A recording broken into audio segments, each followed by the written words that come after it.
Bonjour, cette semaine je vous présente le troisième indicateur de position qui est le mode. Le mode par définition est la valeur la plus fréquente dans une distribution. Comme la moyenne et la médiane, il se calcule différemment selon qu'on est en présence d'une variable discrète ou d'une variable continue. Ces deux exemples nous permettent de d'élucider ces deux cas. Je prends le cas de notes des étudiants que j'ai l'habitude de prendre pour la variable discrète et le cas du poids, le poids des étudiants comme l'exemple que j'ai pris dans le tutoriel précédent pour le cas de la variable continue. Pour le cas de la variable discrète, le calcul est très simple, comme ce que j'ai mentionné au début de ce tutoriel. Par définition, le mode c'est la valeur la plus fréquente. Par conséquent, ici, elle correspond à la valeur 10. Comme vous regardez ici, 10 est la valeur la plus fréquente. Elle se répète 5 fois, ce qui n'est pas le cas des autres.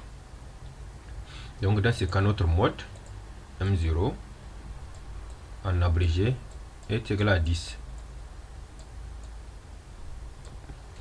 Maintenant, le problème se trouve au niveau de la variable continue. Comme la variable présente des modalités en nombre infini, ce n'est pas le cas des variables discrètes où on a des valeurs finies,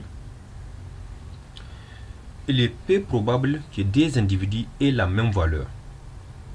Et c'est pour cette raison que certains spécialistes se limitent juste à déterminer la classe où l'effectif est le plus élevé, qu'on appelle la classe modale.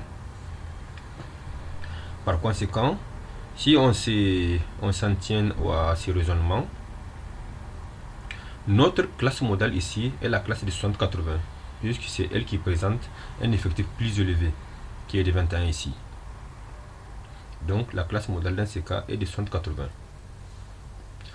Mais d'un autre côté, d'autres statisticiens essayent d'aller un peu plus loin en essayant de déterminer la valeur du mode, bien qu'il est peu probable de l'avoir, en appliquant la formule suivante qui est M0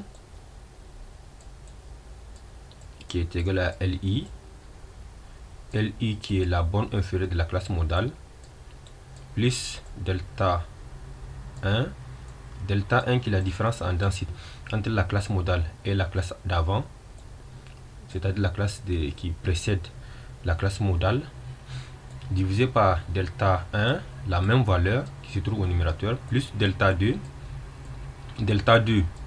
qui est la différence en densité entre la classe modale et la classe suivante. Maintenant, cette fraction, on multiplie ça par les amplitudes qui est AI ici. Donc, si on regarde ici, on a les LI qui est la borne inférieure de la classe modale, 60. Mais on n'a pas les amplitudes et ses différences. Donc, ce que j'ai essayé de faire ici, ce que j'ai essayé de déterminer ici, les amplitudes, ce n'est rien d'autre que la différence entre la borne supérieure et la borne inférieure de différentes classes. Par exemple, ici, 40 moins 20, c'est là qui va nous donner 20. Donc, ce que j'ai essayé de faire pour toutes les autres classes. Et on remarque ici qu'on a la même amplitude.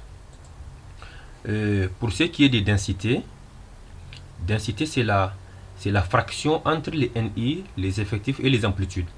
Par exemple, pour la première classe, pour déterminer cette densité de 0,35, on fait 7 divisé par 20. Là, vous aurez 0,35. Et ainsi de suite jusqu'à déterminer pour toutes les autres classes. Donc, une fois qu'on détermine tous ces éléments, donc la chose à faire, c'est d'appliquer juste la formule. Donc, si on essaie de faire ici en appliquant la formule, on aura M0 qui est égal à LI qui est égal à 60 plus delta 1, la différence en densité entre la densité, c'est-à-dire la différence entre la densité de la classe modale et la densité qui précède, 0,45. Donc ici, ça va nous donner 1,05 moins 0,45.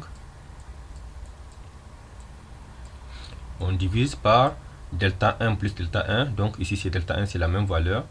C'est 1,05 moins 0,45. Maintenant, plus delta 2, la différence entre la densité de la classe modale et la densité de la classe suivante. Donc ça fait 1,05 moins 0,65. Maintenant le tout, on multiplie par l'amplitude de la classe qui est de 20, l'amplitude de la classe modale. Donc si vous essayez de calculer tout ça là, vous aurez la valeur de 112. Donc dans ce cas, le mode est de 112 kg. Ces manipulations que je viens de faire pour ce qui est de la détermination du mode, vous pouvez faire la même chose en utilisant les effectifs au lieu des densités. Le seul problème, c'est que quand vous avez des cas où les amplitudes de classe ne sont pas les mêmes, le calcul devient faux. C'est pour cela il est fortement recommandé d'utiliser les densités pour ce qui est des différences dans le calcul du mode.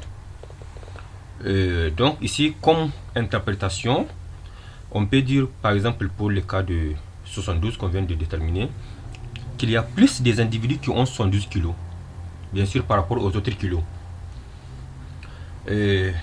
Maintenant, pour le cas par exemple de la variable continue, le mode qu'on a eu de 10, on peut dire qu'il y a plus des individus qui ont une note, ou bien qui ont la valeur 10, qu'il y a plus des individus qui ont la valeur 10, bien sûr par rapport aux autres valeurs. Ou bien plus précisément, on peut dire que la note 10 est la note la plus obtenue. Donc c'est la fin de ce tutoriel. N'oubliez pas de liker et de vous abonner pour avoir plus de nouveaux de notre côté. Merci, au revoir.